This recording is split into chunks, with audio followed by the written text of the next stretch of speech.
You can never trust people to where you are too vulnerable. Reverting back to some old Italian neighborhood guys that used to give me, tons of information as a kid growing up. One of them, we'll just call him a wise guy, took me outside of my dad's deli one day and he said, imagine everyone in your life is on a big boat. Everyone that you've ever loved, everyone that you ever cared for, and you're in the middle of the ocean.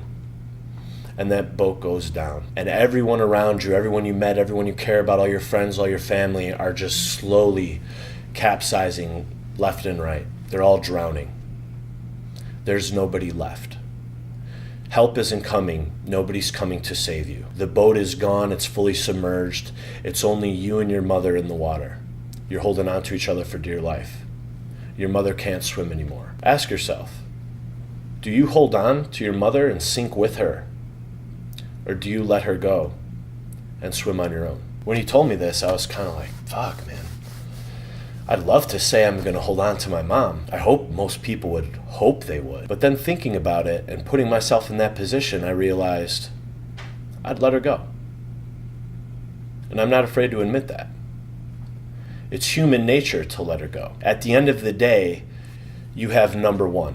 And no one in this entire world is going to look out for you the way you look out for you. The sooner you realize that, you can trust people in a way where it doesn't make yourself vulnerable, where at the end of the day you know you can only rely on you, but you could also hope that you can put your money that people will watch their own back. And I invest into people wanting the same things I want for themselves. It's not a trust that you're not going to steal money from me.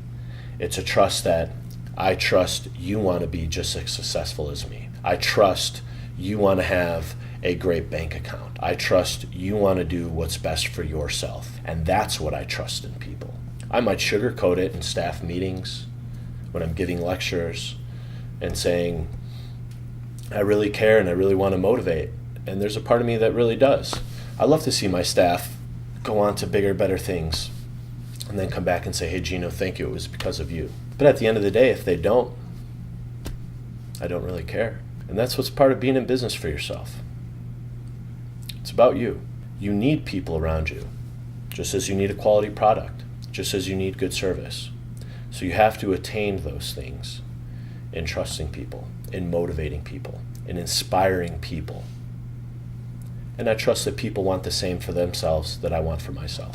When having a lot of moving parts and managing several businesses at one time, there's three factors that are extremely important to take into consideration. One, you have to manage people's expectations. When you're in a position of power, when you have a lot of resources, people need a lot of favors.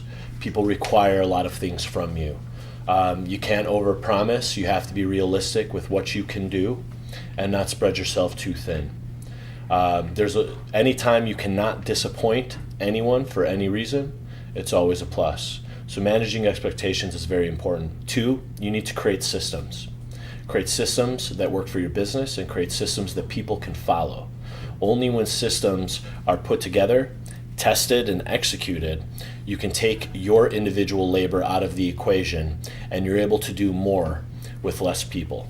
So creating a standard operating procedure, or SOPs, are extremely important in running several businesses. I would also like to bring up the double F, as I say, which is follow up and follow through. Most people in business, we're very motivated people. We want to go out and we want to find the next deal, the next thing, the next trend. How do we grow our business? How do we make it more? How do we make it more profitable? When they lose track of the simple things, to follow up and then follow through to make sure it's done. Because no matter how much effort or time you put into something, if you don't hit the finish line, it doesn't matter shit. So follow up and follow through is extremely important. And to all you nightclub talkers out there that like to talk business and say, hey, I'm going to call you in the morning, or hey, we're going to send an email the next day, I flag guys like you. You're just going to be talking for the next 10 years at every club you go to, and the more beers you have, the more you're going to talk.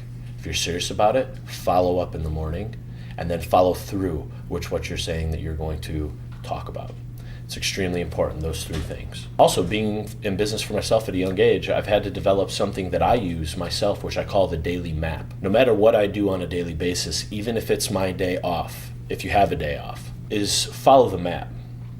And that's an acronym for M, do something every day that makes you money. A, do something every day that advances your position, that advances relationships, that advances someone around you, or advances a skill set you have, or any kind of attribute, advancement. And P would be do something that's pleasurable. Because Lord knows that I'm not doing all this at my age and busting my ass and creating stress and working as hard as possible to not enjoy my life. And everything I do and all of the advice that I've ever given to anyone all comes down to them enjoying their life too.